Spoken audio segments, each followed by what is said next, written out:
조갑제 TV 시청자 여러분 안녕하십니까. 2022년 8월 26일 밤 11시입니다.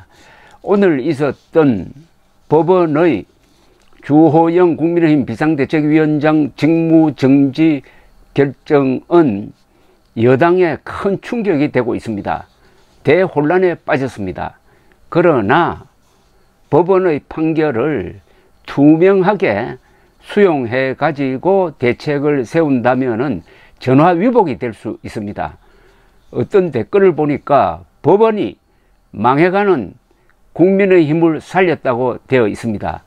가만히 있으면은 서로 싸워 가지고 결국 자멸할 텐데 법원이 개입을 해 가지고 당내 민주적 절차를 지켜야 한다, 즉 법대로 해야 한다, 당헌대로 해야 한다라고 개입했으므로 이것을 저항하지 말고 그대로 받아들여 가지고 대책을 강구하라 라는 뜻 아니겠습니까? 그러면은 망해가던 국민의힘이 살 수가 있다라는 것인데 지금 국민의힘이 그렇게 하고 있지 않는 것 같습니다. 이의 신청을 하고 끝까지 법적으로 다퉈 보겠다고 하는 모양인데 그대로 결정을 수용하면은 오히려 문제 해결은 간단해집니다. 이렇게 하면 됩니다. 권성동 원내대표가 자진 사퇴하면 됩니다. 또는 사퇴시키면 됩니다. 그러면은 후임 원내대표를 선출해야 합니다. 그 후임 원내대표가 자동적으로 국민의힘 대표 직무대행이 됩니다. 그러면 그 사람 중심으로 다음 전당대회 때까지 당을 운영하면 되는 것 아닙니까? 그러면은 이렇게 분란을 할 필요도 없고, 그리고 윤석열 대통령을 곤혹스럽게 할 이유가 없습니다. 문제는 권성동입니다. 권성동만 빠져주면은 문제 해결이 간단하게 되어 있습니다. 근데 권성동이 그럴 것 같지가 않아요. 내일 의원총회에서 모르죠.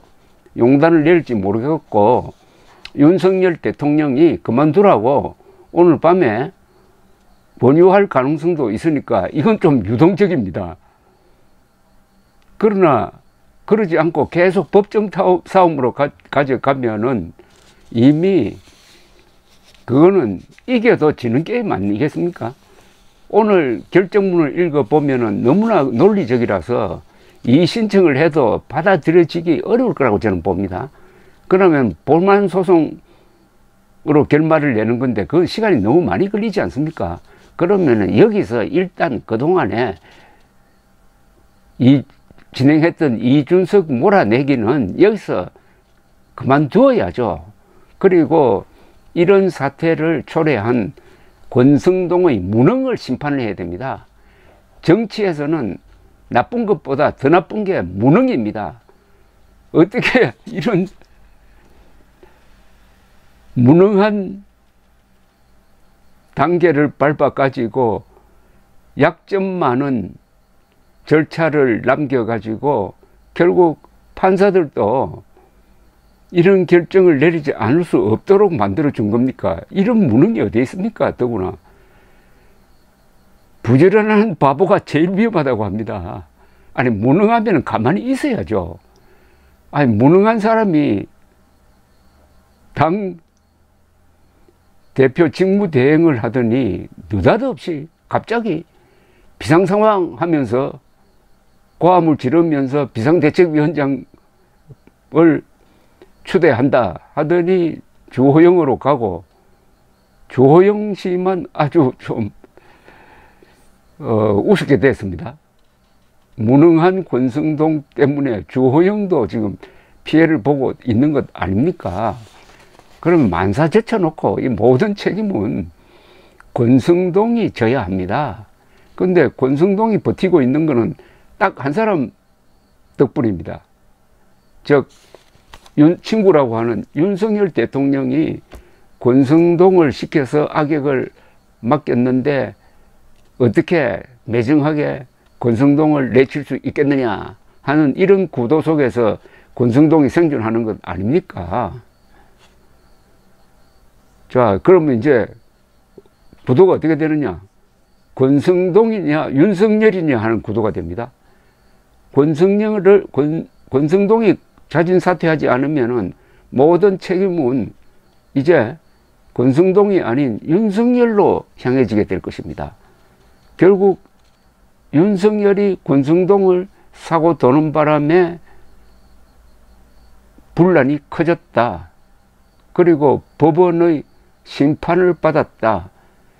정당에서의 행동은 정당 내부의 룰에 의해서 결정되어야 되는데 그 룰을 너무나 노골적으로 위반하니까 법원이 개입했다. 그래서 법원은 아무리 정당이라도 자율성을 존중한다고 하더라도 최소한의 법적 절차는 지켜야 한다. 오늘 사태를 긍정적으로 이해하면은 국민의힘이 잘만 하면은 좋은 방향으로 갈 수가 있습니다.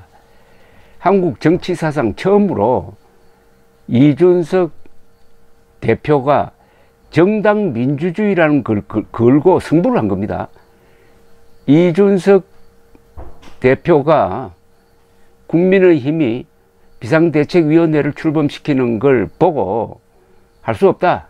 이제 승복하겠다. 이렇게 됐으면은 이번 판결이 안 나옵니다. 그러나 내가 손해를 보더라도 당내 민주주의를 한번 심판의 때에 올려놓고 보겠다. 그렇게 해야 내가 후회 없이, 저도 후회 없이 진다 하는 기준을 세워가지고 밀어붙이니까 아주 역사적인 판례가 나온 겁니다. 이 판례가 역사적인 겁니다. 정당에 경고를 합니다. 정당도 민주주의 원칙을 지켜야 한다. 우리 대한민국이 말하자면 자유민주주의 기본 질서를 최고의 덕목으로 삼고 있고 정당에 대해서도 민주적 절차를 지켜야 한다. 그 정당이 민주적 절차를 지키지 않으면 정당 해산 사유가 됩니다.